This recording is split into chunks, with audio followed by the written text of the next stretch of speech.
Hi y'all, this is Mattie from Mattie's Kitchen, and today I'll be making you all some homemade pancakes. But I'll be cooking other things like grits and eggs on the side. I might tend to them a little bit, but I have cooked eggs, scrambled eggs on my channel, and I also have cooked grits several times on my channel. But okay, I'll get back with this with the things I'll be using.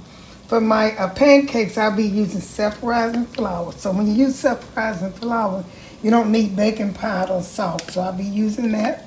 I'll be using some oil. I'll be using buttermilk, a little sugar, and eggs. Those are things I'll be using for my pancakes. And the other things, the grits and stuff, I'll introduce those when I do it. I'll get back with you all. Okay, my grits over here is looking good. And I'm going to put a little bit more butter in them. And you don't have to put no more butter in them. Yeah, it's up to you. Some people do. I'm going to let them, because I'm waiting for my pancakes to start. I start my grits early. See how good they look? Put a little more water in here, just a little water. Because they're going to cook until I make my pancakes and my bacon and stuff. Okay, put some more butter. And that's how you cook grits. You should let grits, when you're cooking a breakfast, if you're going to cook grits, you should put your grits on. First thing you do, see how they look? That's the water, they're going to get thickened again. Put your grits on and let them cook for about 30 minutes, then you start your breakfast. For good grits to look like this right here, they got to cook, and these still not finishing cooking, for at least about 45 to an hour. Okay. What I'm doing now, I'm getting ready to make my pancakes from scratch. What I do, I have a sifter. This is all-purpose flour, but with mine is self-rising. I use, they eliminate the salt and the baking powder. I use all self-rising. And I shift mine. I do it, shift it with a shifter to make it, this is 3 cups of flour. And I just shift the side. Look, when you shift, it does, it makes it fluffier. I got this old fashioned, I can find one. I got this little thing I saw it at the dollar store for $1. And they got one better than this, but this working. It's an old fashioned sifter. I know some of y'all haven't never seen it. This is what they used to use to sift, to do cake, but now they have cake flour. They used to use regular flour and sift that flour for about 2 or 3 times. That's the same as cake flour. And I'm doing this for my pancakes. It's 3 cups. Okay, I'm going to get back with you. Okay, I have sifted my flour, 3 cups of all-purpose flour, self-rising. And I got self-rising to eliminate the salt and the baking powder. Okay, I'll be using 2 large eggs in here. I'll compose this. It don't matter how you put it in. I beat my eggs. And this is supposed to make 8 pancakes. And here's my butter. Put my butter in here. No matter how you put it, that's about a 4 teaspoon of butter. Here's some sugar. That's all it takes, a little sugar. And I use a special thing, is vanilla extract. It make it taste so good. And some buttermilk. I always use buttermilk. This is good. Okay, this is what I use. Okay, I'm gonna put some buttermilk in there. Shake it up really good. They said 2 cups of buttermilk, but I don't know. I pour my buttermilk as I go, because I don't want to have to start back over adding a little flour to it. So you pour it as you go, kind of moving on. Stir this up good. You don't want it to be a real runny. You want to be thick, just like pancakes. And it's supposed to equal out with the measurements. I don't know. Sometimes it does. Sometimes it don't. Because it said it's not quite 2 cups of milk yet. It's supposed to equal out. Perfect measurement. It said 2 cups. But like I say, I pour mine as I need it. Put a little bit more milk in here. I don't pour it because sometimes you can make it too wet.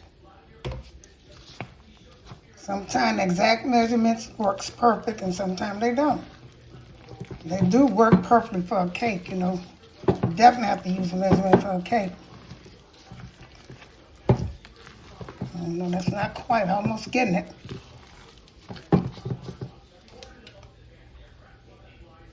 You don't want to mix it so much. Once you get the right amount of, I should have went by the recipe, said 2 cups, but I don't know. Like I said, I failed so many times by going by that.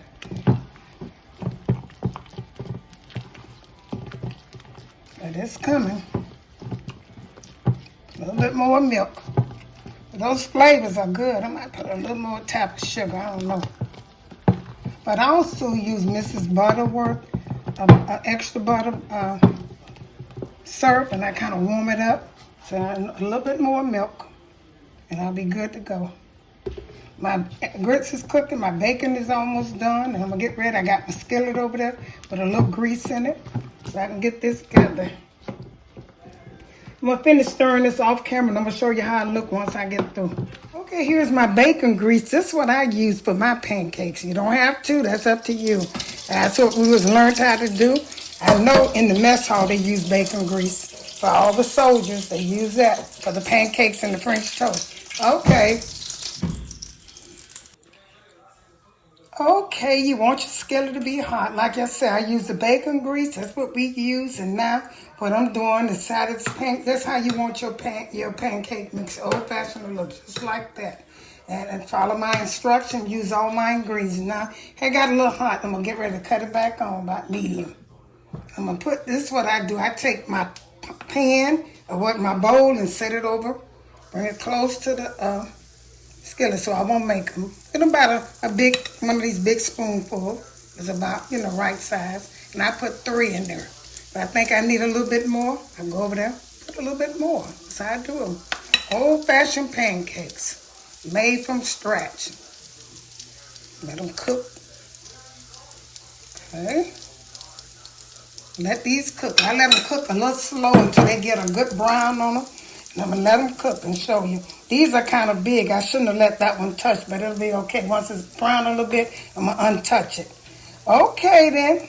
I'm going to get back. I'm going to let these brown a little bit. Like I said, let them cook kind of slow. Don't have the stove too hot.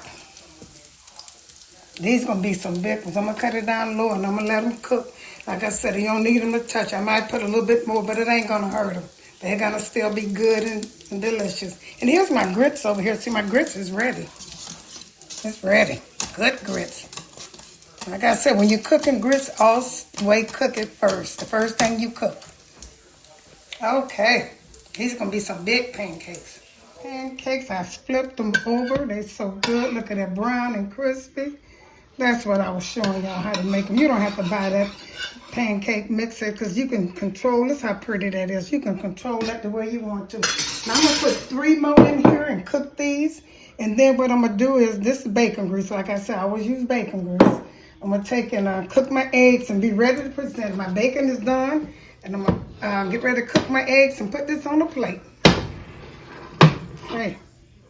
Okay, here's my demonstration of my homemade pancakes from scratch.